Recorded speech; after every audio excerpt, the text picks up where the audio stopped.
Okay, I'm Carol Stone. I was for over 20 years at the BBC. The last 10, I produced a current affairs programme that was weekly and live on issues of the day. I'm now with a market research online company called YouGov, and I have a think tank again. We're interested in what's going on in the world. I think the two questions that matter for the future of journalism, whether it's online or whether it's print, I do belong to online. I do watch things online occasionally, but in the morning, my cup of tea and my newspaper is important. And in the evening, my husband's also a television journalist. I look to the 10 o'clock news on the BBC. In what we've got to face, both in the BBC and in journalism, is in the BBC, can we get back trust? Because we've had trouble at the BBC. I think we can. And also, whether it's online or print, but particularly when we're moving to online, how can we make sure that we do still have what the Daily Telegraph found out just a while ago with Heather Brooke, the MP's sort of expenses scandal? How much can we still do investigative journalism? Trust and investigative journalism. Is your question, how are we going to do it? Because how have we got time? How can Mail Online make sure that we can investigate as well as print?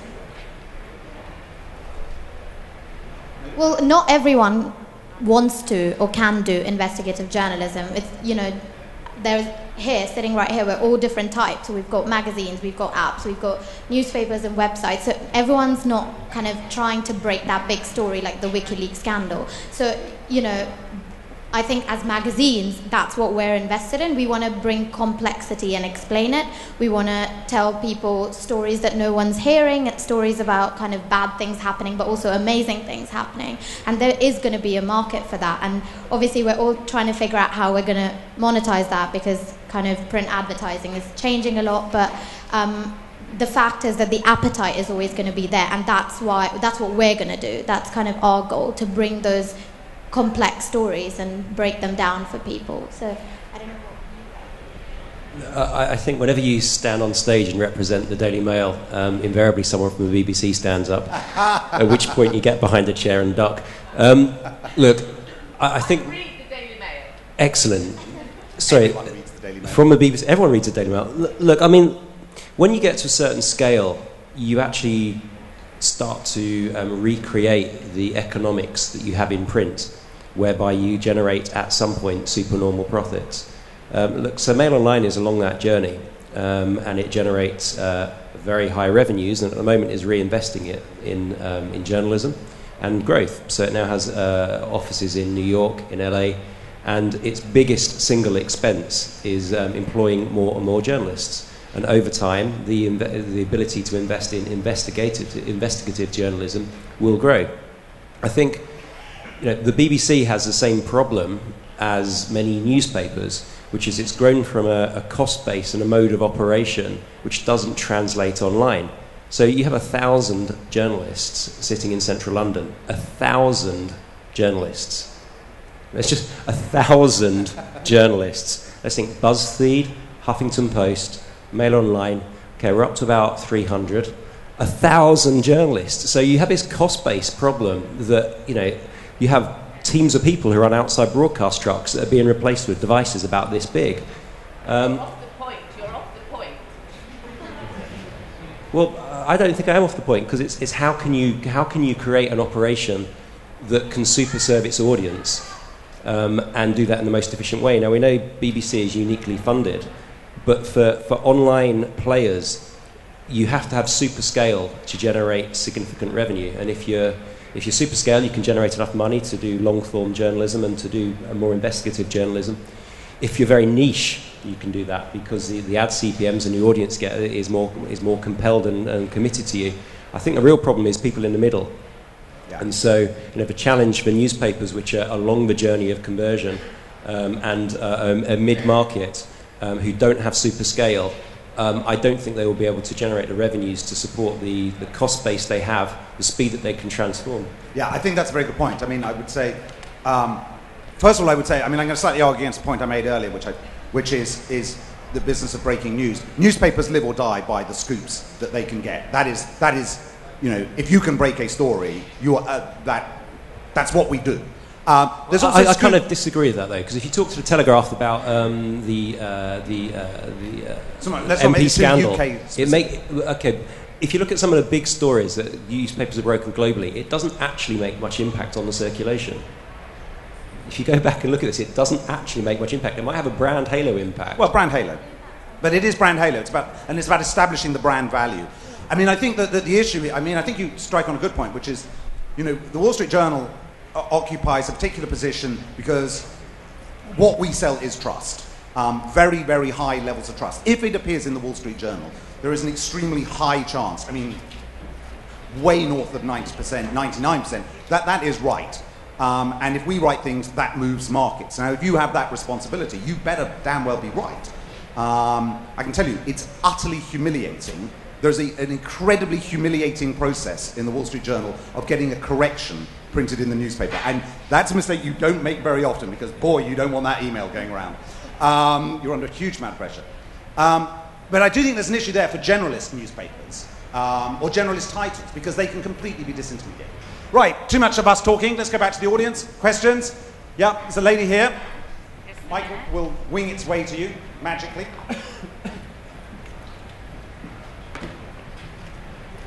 If talking about technology and startups, how do you choose what to cover?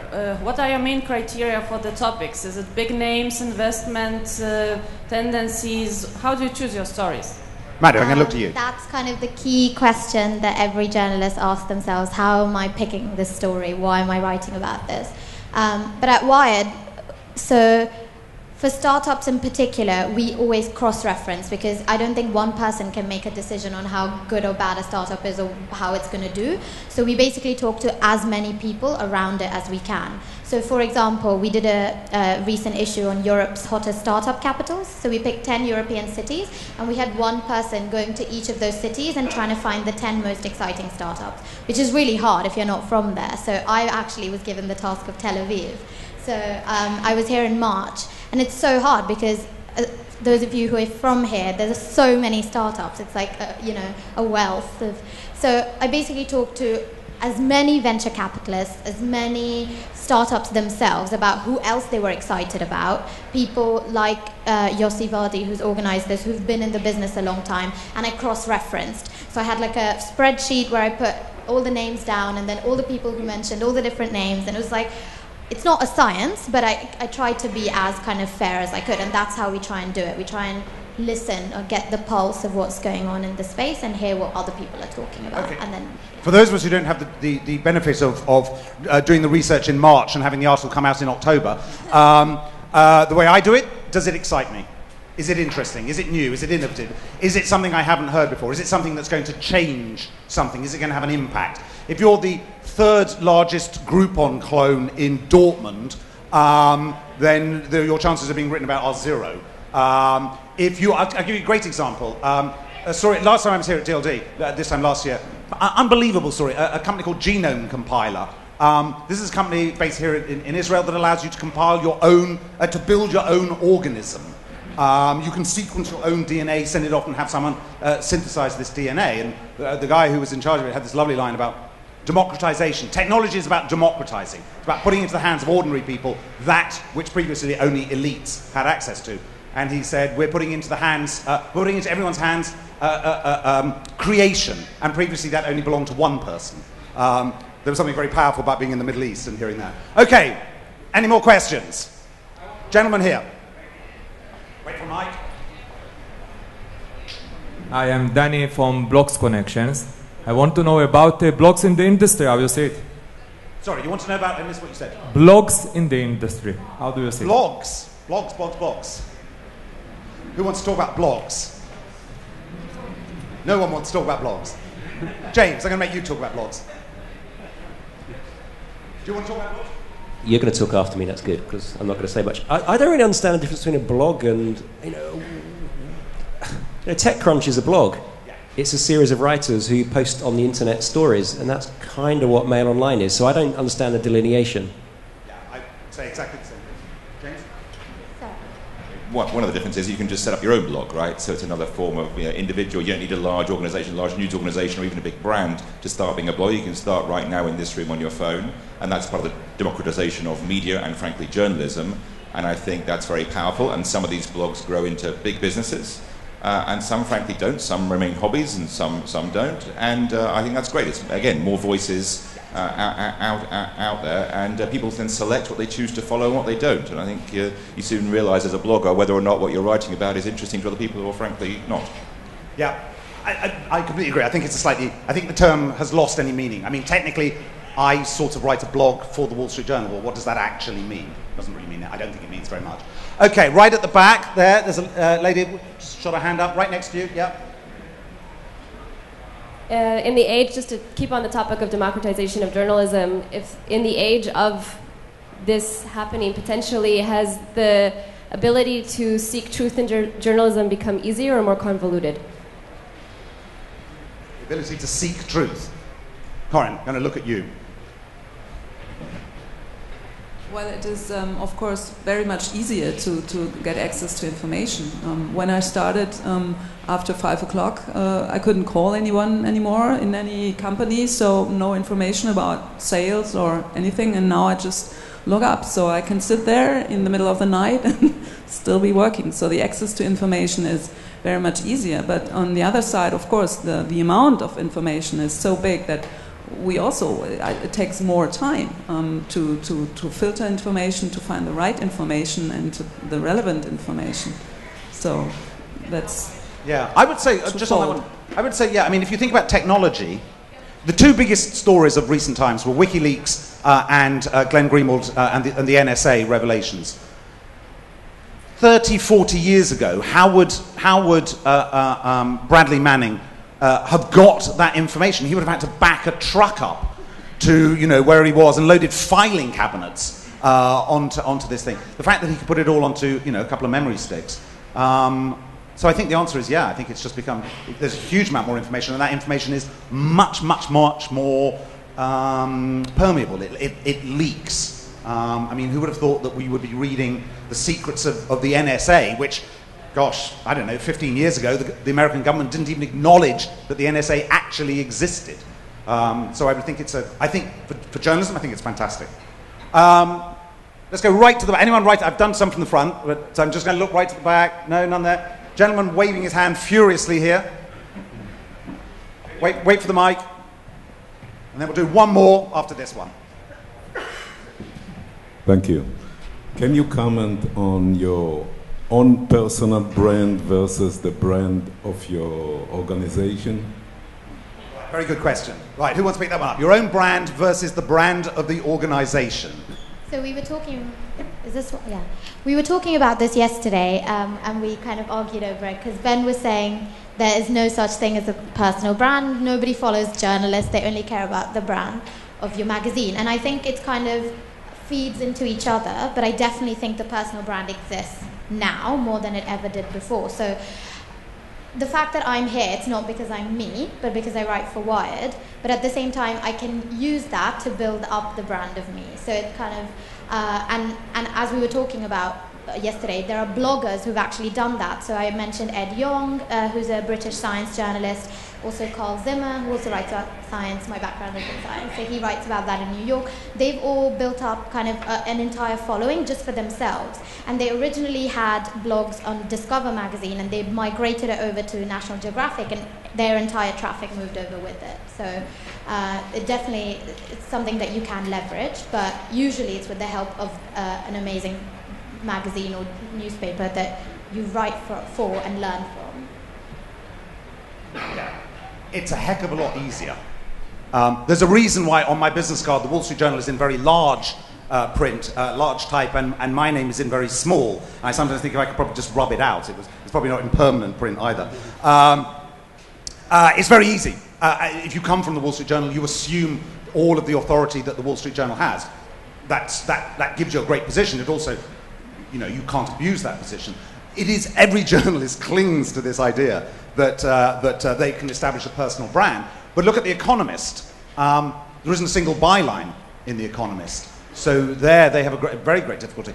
And the reality of bylines, I mean, I take your point, Madhu, but the reality of bylines is the only people who care about the byline are you and your mum. And really, unless you're an absolute superstar, and there are superstar journalists, without a doubt, there are people who people buy titles because it has writing by that particular journalist. Without a doubt, there are lots of those people. But they, for most journalists, they love this idea that we can build a personal brand. And maybe we can. Maybe we can. Right, last question. Last question. Gentleman at the front.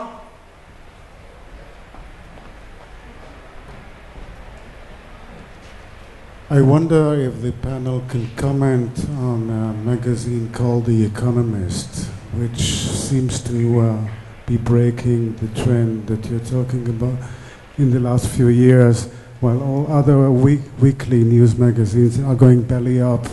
It's doing very well. A magazine called The Economist. It rings a bell. I think I've seen it somewhere. What in particular would you like us to comment on? The fact that it's weekly? Well, it's the reason for its success. It's obviously not because of a business model, but because of content. And I wonder why everybody else is not as smart as they are. I think we're not as smart as they are. I think it's a great example of journalism with a point of view and a way to distill down everything that's happening in the world, in business, in science and technology, and all the topics that it covers, even obituaries. They even have a particular take on it, both editorial in their kind of leader, but even in the way that they do. Their editorial is always the last page. It's written with a particular style, a particular way, which is very unique, and it's very identifiable. And I would say they've invested in journalism more than most of the other weekly news magazines, and they hire the smartest people, and they cover stories which are off the radar of many other news organizations. And I just think they do it extremely, extremely well. And they've managed very rarely to build a significant business also in the States and globally, as well as in the UK and elsewhere in Europe, which has been their heritage. And I think it's a wonderful example for others to follow. You don't necessarily have to dumb down to create a great business in the digital age or in this multimedia age. You can actually, there are different models which work for different forms of media for different kinds of audiences. Yeah. The other thing I would say on it is, I know the digital editor very well. We used to work together on a paper in the UK, and they have this very strong concept of completeness. This idea that you can read the whole thing. Now, I go back to my comment about the power of the unread word. I'd be fascinated to see how many stories are actually read in The Economist, rather than did you see that The Economist had an article on, which isn't the same thing, although it sounds similar. But I do agree. I think it's extremely. It has a very good voice. I think there's an interesting kind of tangential point you pick up there, which we're not going to cover now, and that's that feeling of consumption you get with a physical product. If you sit down with your glass of wine of an evening, and you start at page 1 and you get to page 192, you feel like you've consumed something. And there's a problem with many online media experiences is you don't understand what you've consumed, what percentage you've consumed, and if you've got to the end. Okay, well, proof, if it was needed, that, as they say, that the one thing that the media likes doing more than anything else is talking about itself. So we've actually filled our hour, which I didn't think we were going to be able to. I'd just like to say a very warm, a very great thanks to an absolutely brilliant panel. Thank you very much indeed.